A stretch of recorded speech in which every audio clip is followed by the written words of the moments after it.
இலங்கை போக்குவரத்து போலீசாரால உடனடியாக அமுலாகும் வகையில சில நடைமுறைகளை கொண்டு வந்திருக்கணும். என்ன விடயம்னு சொல்லி இந்த வீடியோவில் தெளிவா பார்க்கலாம். எல்லாருக்கும் வணக்கம், நான் கௌஷி. என்ன விடயம்னு பாத்தீங்கன்னு சொன்னா, கடந்த நாட்கள்ல வாகனங்கள் ஓட்டும் போது ஏதாவது பிழைகள் நடந்தால், ஏதாவது தவறுகள் நடந்தால் ஸ்பாட் ஃபைன் பே பண்ணிட்டு நாங்கள் போகலாம். ஸ்பாட் ஃபைன் அந்த இடத்திலேயே நாங்கள் எங்களுடைய குற்றத்துக்கான தண்ட பணத்தை சம்பவ இடத்திலேயே நாங்கள் செலுத்திட்டு போகலாம். இப்ப வந்திருக்கிற இந்த சட்டம் அப்படியானது இல்லை. என்னென்னு பாத்தீங்கன்னு சொன்னா, ஆக்சிடென்ட்கள் இப்படியான விடயங்கள் அதிகரிச்சதால தான் இந்த மாற்றம் நடந்திருக்குது. இந்த சட்டத்தை உடனடியாக அமுல்படுத்த சொல்லி இந்த கட்டளை விதிக்கப்பட்டிருக்குது. எனவே இந்த விடயத்தை எல்லாருக்கும் ஷேர் பண்ணுங்க.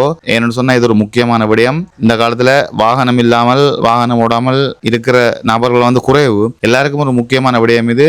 என்ன செய்தாலும் நாங்கள் ஸ்பாட் ஃபைனை கட்டிட்டு போகலாம் தான் எங்களுடைய சில ஆட்கள் எண்ணம். இனிவரும் காலங்களில் வீதிகளில் நீங்கள் வாகனம் ஓடும்போது என்ன குற்றங்கள் நீங்கள் செய்தாலும் உங்களை உடனடியாக நீதிமன்றத்தில் ஆஜர்படுத்தினோம். இந்த சட்டம் தான் இப்போ அமுல்படுத்தி இருக்கணும். எனவே இதுகளை கருத்துல கொண்டு நீங்கள் ரோட்ல போய்க்குள்ள விரையக்குள்ள அவதானமா போயிட்டு வாங்கோ.